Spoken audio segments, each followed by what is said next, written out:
la berlinette alpine. La reine de l'agilité, celle qui a remporté le tout premier championnat du monde des rallyes en 1973. Plus qu'un mythe, c'est carrément une légende cette voiture. Après 20 ans d'absence, la marque Alpine revient enfin et elle ne fait pas les choses à moitié avec une nouvelle berlinette qui s'appelle A110 comme l'ancienne. Elle en reprend d'ailleurs les principes à commencer par l'agilité, la légèreté, le moteur 4 cylindres en position arrière, centrale arrière cette fois-ci, et ce style absolument magnifique.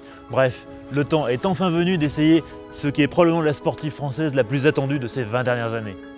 Côté look, l'A110 joue les charmeuses, avec un style clairement inspiré de celui de la légendaire berlinette. Et pour rester fidèle aux vertus de légèreté de son ancêtre, l'A110 est compacte et entièrement bâtie en aluminium, si bien que cette version première édition ne pèse que 1100 kg, tout plein fait. Ce poids plume incite forcément à un peu d'indulgence pour la présentation intérieure, les bus d'aération font un peu cheap et certains plastiques manquent de classe. Mais les sièges baquets Sabelt sont superbes, les contreportes assorties à la couleur extérieure ne manquent pas de charme et l'instrumentation sur écran à cristaux liquides est moderne et lisible.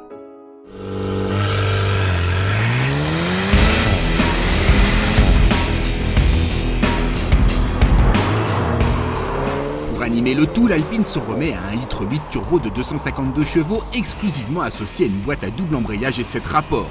Une puissance plutôt modeste, mais dans une voiture qui pèse 250 kg de moins qu'un Porsche Cayman, ça promet. Eh bien, les premières impressions, elles sont positives. D'abord parce que la légèreté de cette Alpine, elle se ressent. Elle se ressent dans les virages, mais aussi à l'accélération. Le petit 1800, il n'a aucun problème à la propulser cette voiture. Puis on a aussi des commandes douces et précises. La direction, par exemple, est parfaite. Enfin, la bonne surprise, c'est le confort. Certes, les suspensions sont fermes, mais elles ne sont jamais cassantes. Et l'insonorisation est suffisamment bonne pour qu'on puisse imaginer faire de longs trajets avec.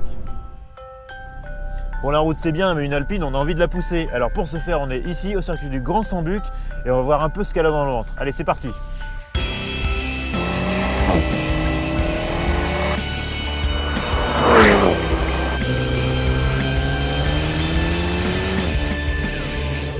Déjà, premier constat, la sonorité moteur a été bien travaillée.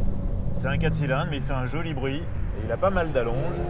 Deuxième constat, la boîte, elle est vraiment rapide. Franchement, ça c'est une bonne surprise.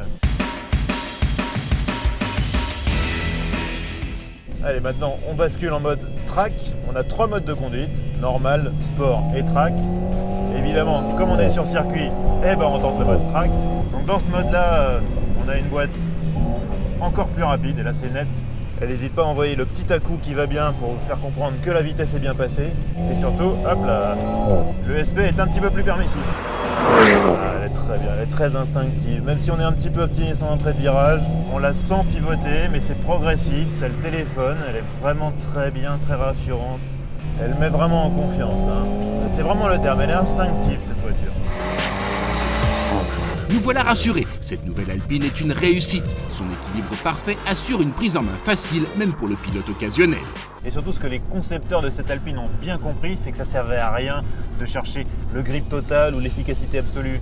Cette voiture, elle a un excellent rapport entre sa puissance et son adhérence.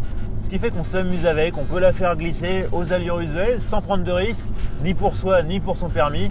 Et ça, c'est génial. Jolie, amusante à conduire, performante, cette A110 a tous les atouts pour bousculer l'inamovible Porsche 718 Cayman. Qu'on se le dise, Alpine est de retour.